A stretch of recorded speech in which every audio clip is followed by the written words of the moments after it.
Welcome to the Speaking of Women's Health podcast.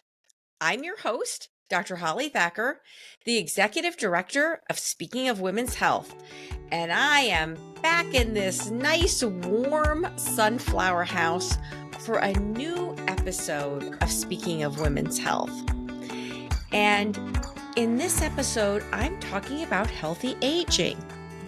Every September, Healthy Aging Month is recognized to promote ways that we humans can stay healthy as we age. And this observation raises awareness on the physical and the mental health of older adults. And it serves as a reminder that as we age, our minds and bodies do change. Now, I recently parted with my aging car. I really wanted to get at least 250,000 miles out of it, and almost made 200 every day that I would drive the car. And I could tell that it was getting older and older.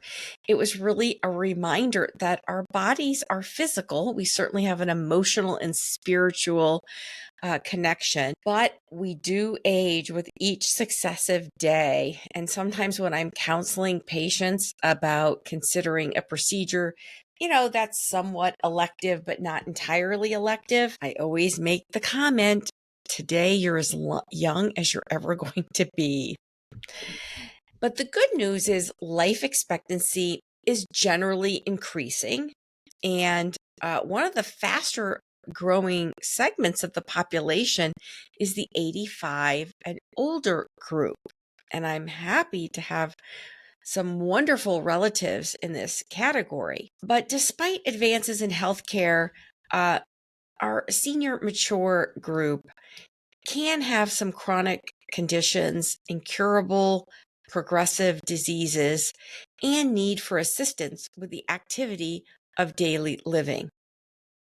So the greatest challenge that we face as we get older is preventing physical disability and extending that part of the lifespan that is active and disability free. And fortunately, we have research that does suggest that healthy or so-called successful aging is achievable with sound planning. So illnesses like diabetes mellitus, congestive heart failure, some forms of dementia can be delayed or even prevented. Even loss of muscle strength with aging is partly preventable. And most importantly, perhaps, a positive attitude will help us be resilient and overcome illness and the inevitable personal losses that occur with aging while still being able to look forward to days to come. What is she looking forward to? Because I think that tells you so much about the person. So the choices of aging. As we age, just like every day, we make choices about our lifestyle, our health care, our personal pursuits, and what our future plans for our senior years.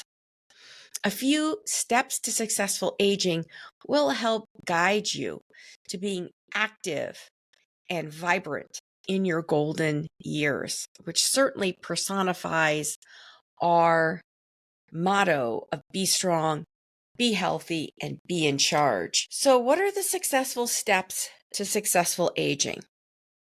Well, obviously, healthy habits and a positive lifestyle. And we've spent a lot of time on smoke directly and indirectly is important. Minimizing alcohol ingestion, certainly no more than one alcoholic beverage in a day for women and no more than two for a man. And for many people, this is still too much.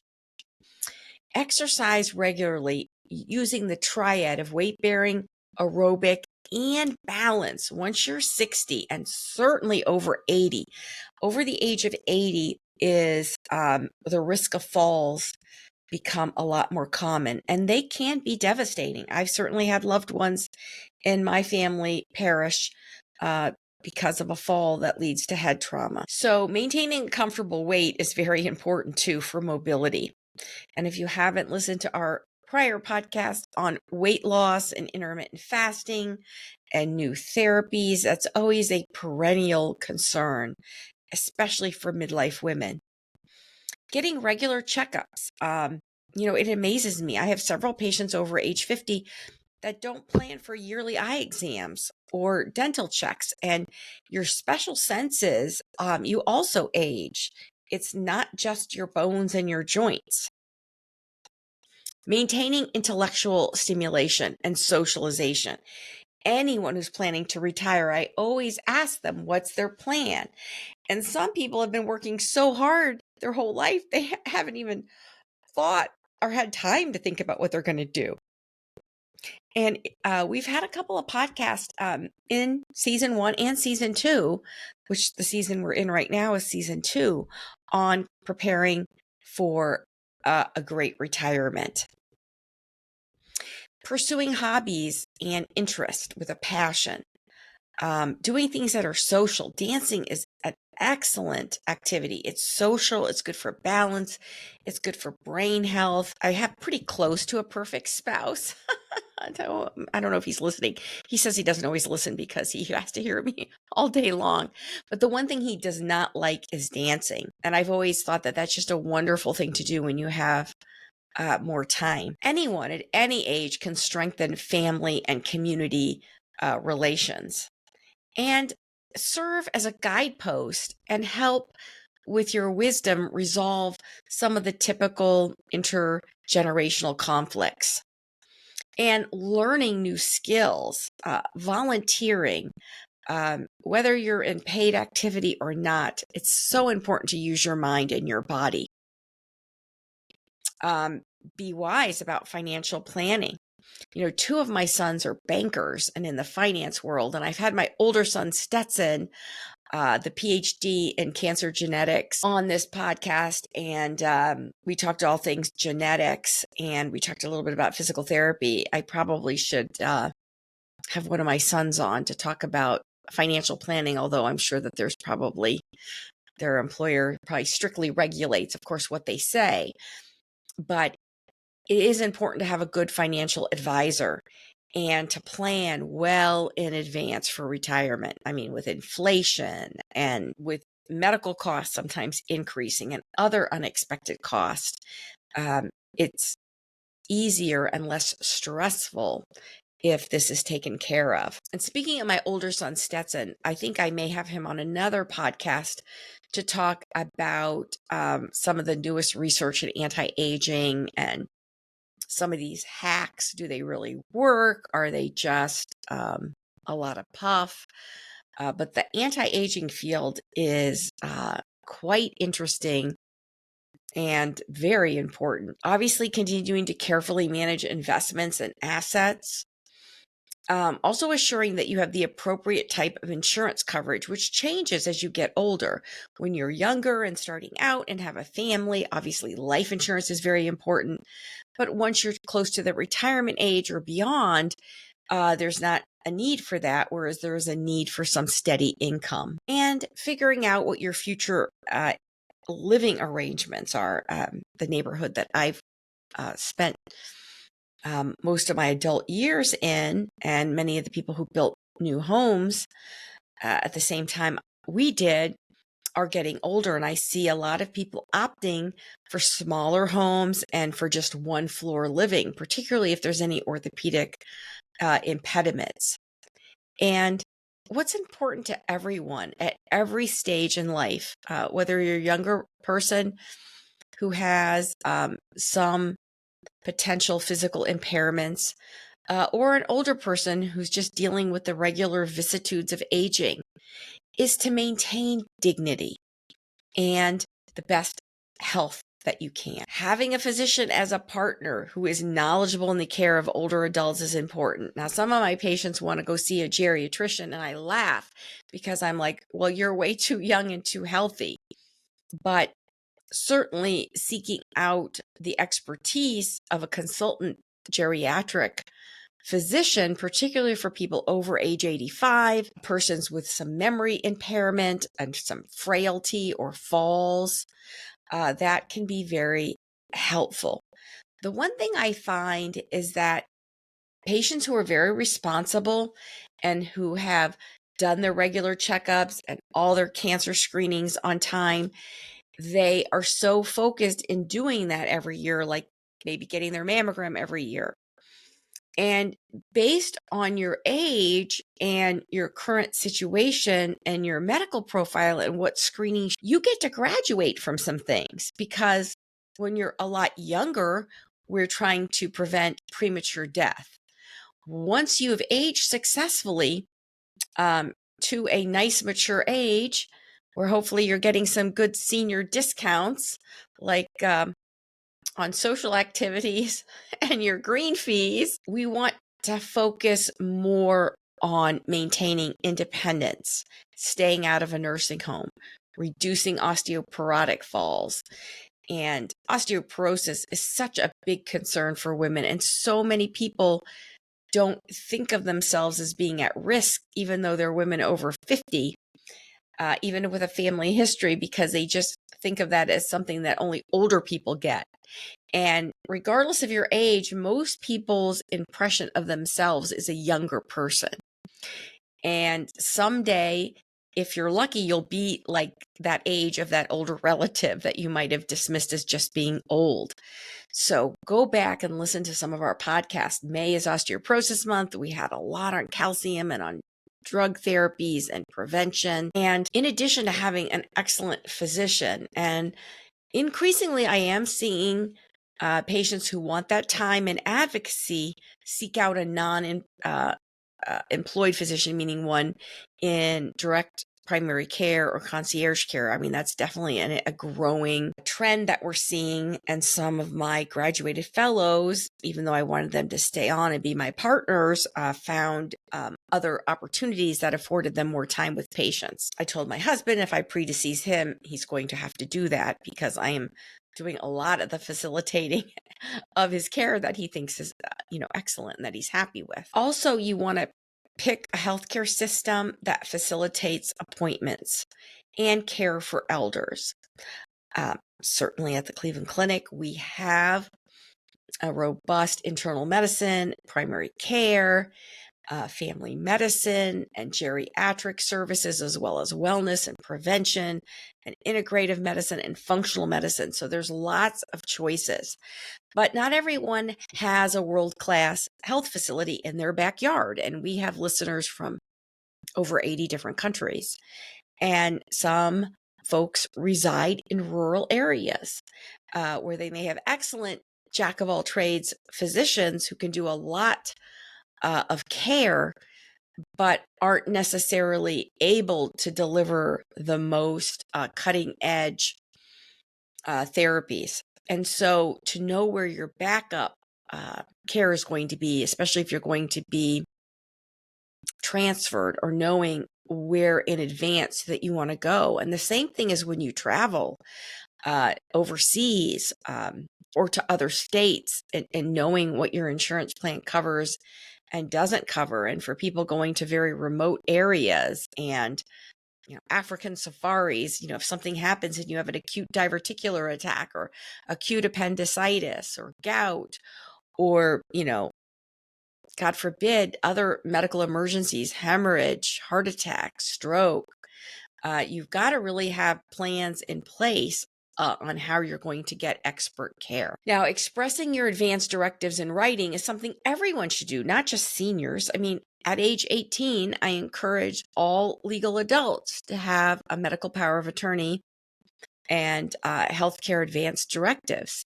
And we had an excellent podcast, the last podcast of the first season, which I think was very aptly timed, on end-of-life planning with Dr. Sylvia Perez Prato, who's a dancer. She's a flamingo dancer. I think we have some pictures and clips on our social media of her living life to the fullest, but professionally focusing on people at the very end of life. So, the top 10 ways to age gracefully from the inside out. And you have been listening to the Speaking of Women's podcast. I'm your host, Dr. Holly Thacker, and we're talking all things healthy aging and graceful ways to age. So, Diane Sieg, who has provided content on Speaking of Women's Health, is a former emergency room nurse turned speaker, author, life coach, and yoga teacher.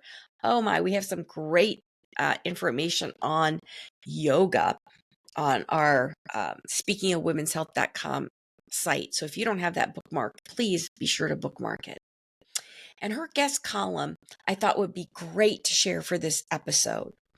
And she talked about working in an emergency room for over 23 years, as well as in the health and fitness field for 25 years and life coaching for 15, the whole spectrum. And she had lots of opportunity to work with people who were not aging so gracefully.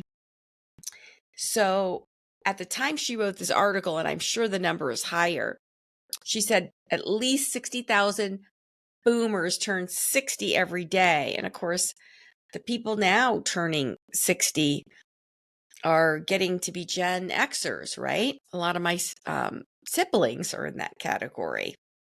So it's a good percentage of the population. And many of these folks continue to live longer.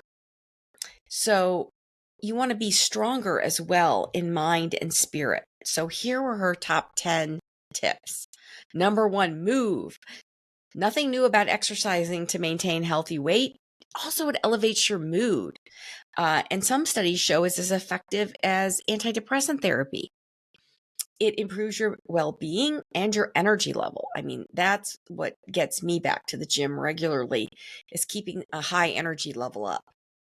And she says she used to work out to fit in her skinny jeans. Of course, if you're like me and never really had skinny jeans, that might not be your goal. But she says now she exercises to maintain muscular strength, bone density, and endurance. And she says it still helps her fit into her skinny jeans. So good for her. And you don't need to be a gym rat. You can walk, take dancing lessons, ride your bicycle, stationary or regular, hopefully with your bike helmet. Lots of different ways to be physically active. I know that when I'm watching my grandchildren, and sometimes I might be the main caregiver when their parents are away for vacations or weddings. So my vacations aren't necessarily spent with my feet up poolside. They're spent lifting and running around and chasing and playing and up and down. And a lot of those days, I feel like I've really gotten quite the workout. Practice yoga. I wish I was a yogi. I think it just has to do with joint flexibility, and some people are more attracted to some activities than others. But the people that practice yoga say how gaining a half an inch in height. The way I try to do that is posture and going in my inversion table every day. She's also noted that it increased her lean muscle mass and flexibility. And I certainly try to work on my flexibility daily.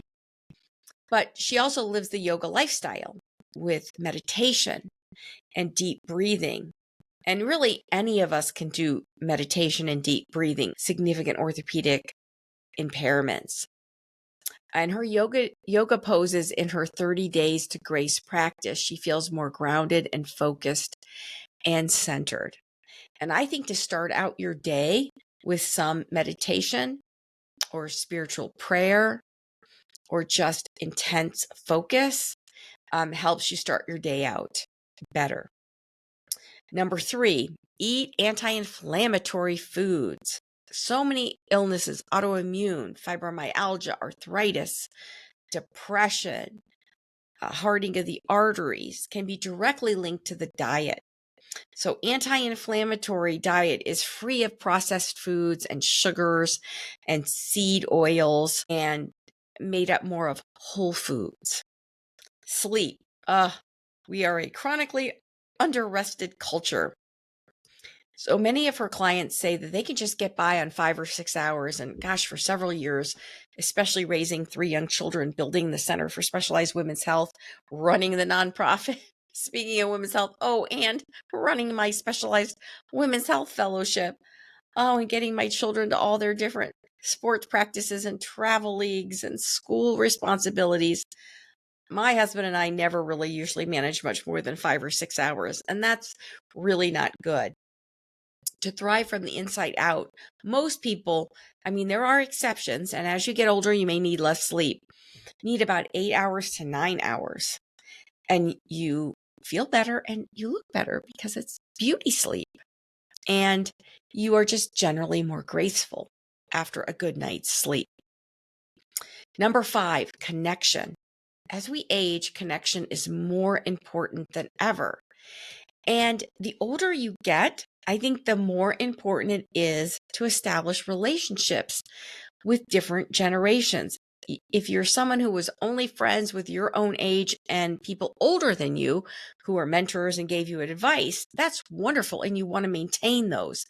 But having connections with people of various generations, not just your children and grandchildren, of course, but neighbors, community members, people from your church or synagogue or mosque, if you volunteer for any kind of community work, animal shelters, whatever is your interest and your passion, it's good to connect with people of different ages. In fact, just the other day, some cute neighborhood kids came over because they thought my granddaughter Artemis was going to be here because, she spends a fair number of weekends with us. And so they were really disappointed that she wasn't there, but they just wanted to hang out and play. And so it was fun. I took that opportunity, spoke to their millennial dad about a lot of different topics. And it's just good to get perspectives of people who aren't necessarily the same age and station in life as you are. I think it helps maintain yourself thinking outside yourself, and it helps you remember what's most important, and it keeps you involved and aware of what's going on around you. Number 6, meaningful activity. Take a course to learn something new, like Nurse Lily, who's retired, who's learning Turkish. Volunteer at a food bank. A dear friend of mine and one of our philanthropists and supporters of Speaking of Women's Health, who I really wanted to get on to interview but is shy and, likes to work behind the scenes. The feeling that you get for helping people in need is really significant. Some people like to work on their family tree. My late father-in-law, and also several members on my dearly departed mother's side of the family were great at doing genealogy, and it's very interesting and fun. People do need a reason to get up in the morning and have a schedule and be energized about things. You have to retire to something, not nothing. Number 7, hydrate. It seems so simple, but it's not intuitive for everyone. And your body can't always determine if you're thirsty. And some people overeat when they should just be drinking some water. And you're just a lot more lubricated if you're not dehydrated. And your skin is plumper. Embrace your grace. So she says she loves a commercial that shows authentic midlife women who look like themselves. They're not airbrushed. And their beauty and grace illuminates from the inside out.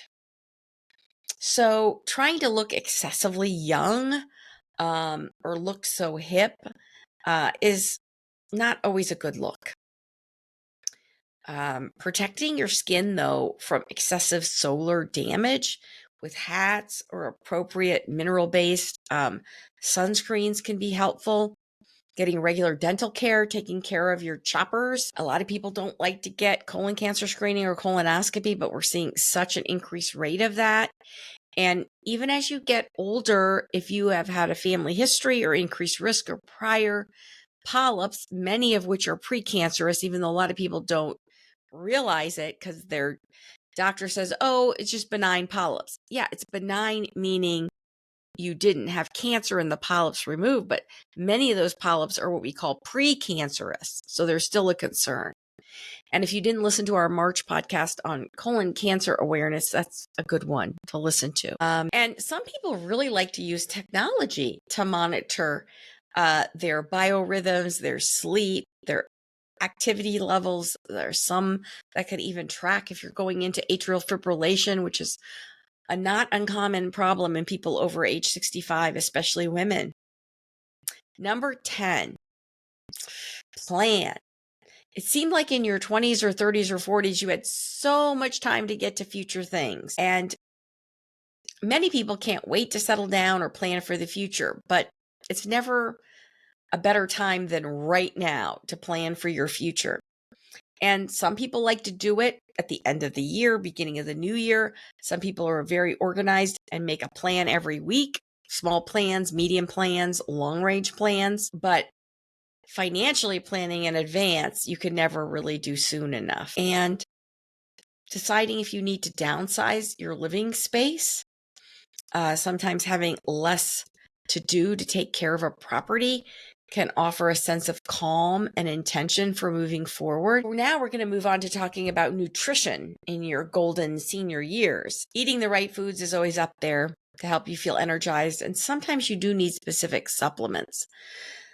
The third podcast of my first season is all on vitamin D, and we've had even more research come out since I did that. So I would strongly endorse adequate to excellent levels of vitamin D, multiple vitamins as they get older, or mineral supplements.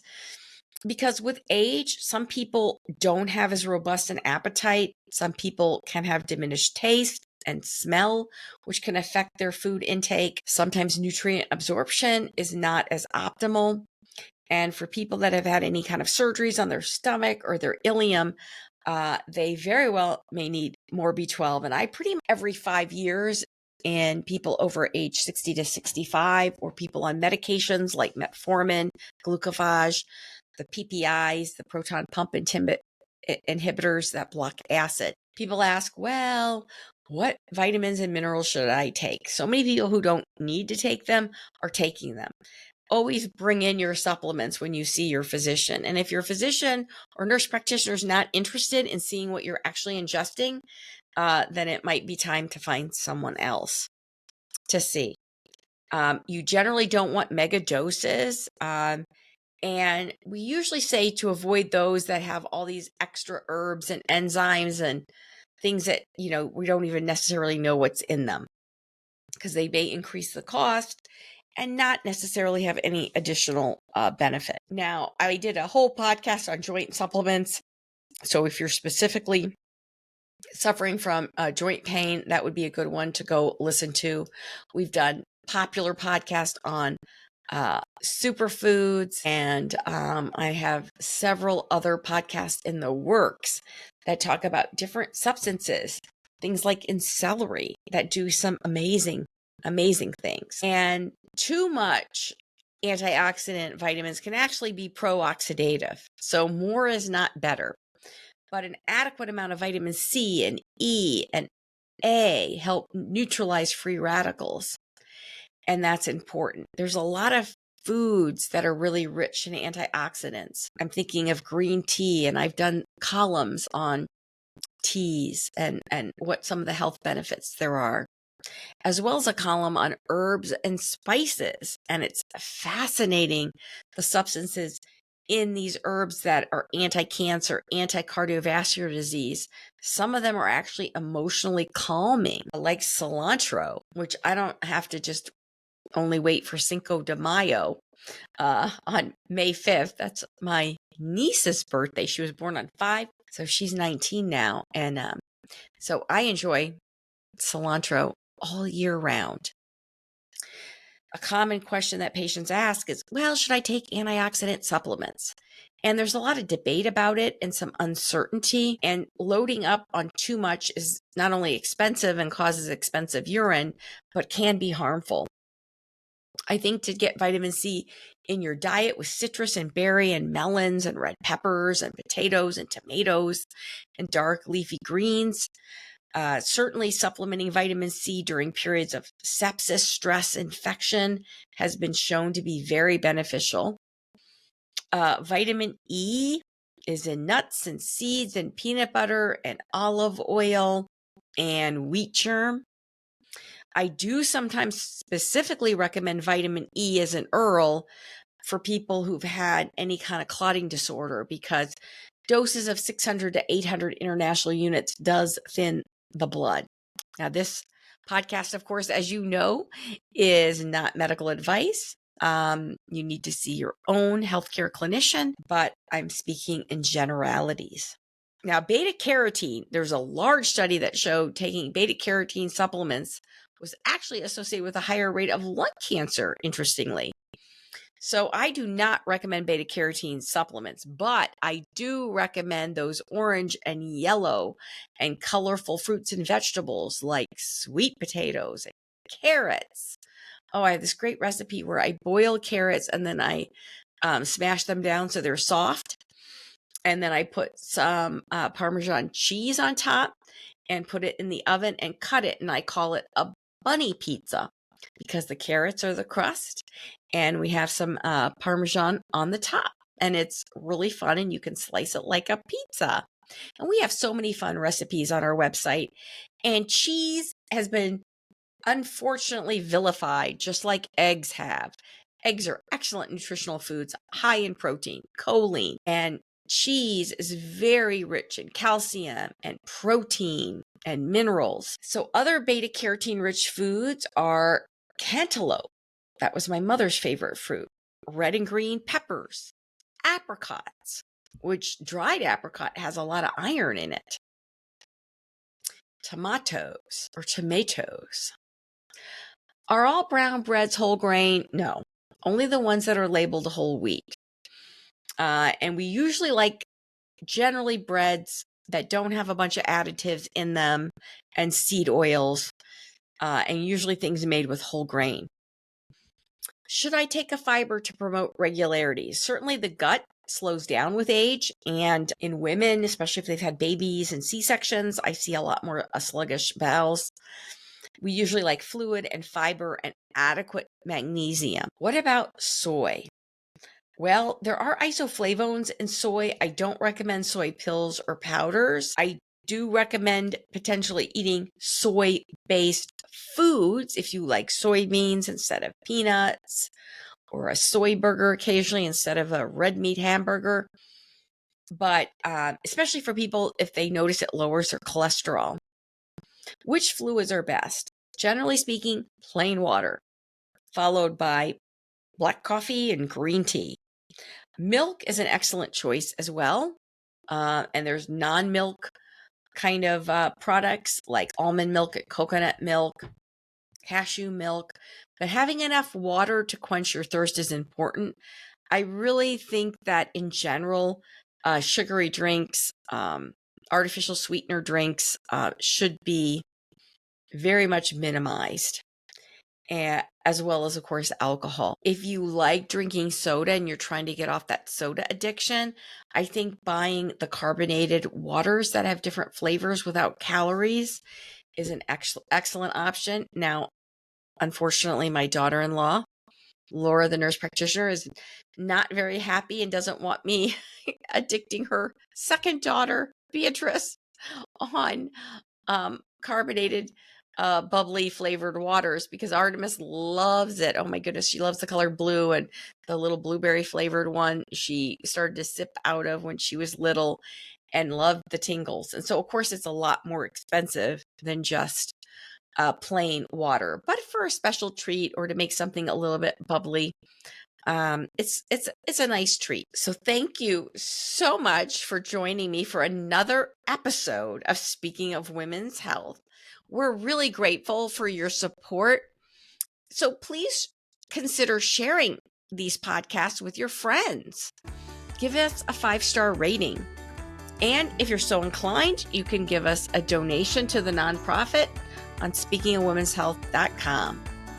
And to catch all the latest, subscribe for free on Apple Podcasts, TuneIn, Spotify, or wherever you listen to podcasts.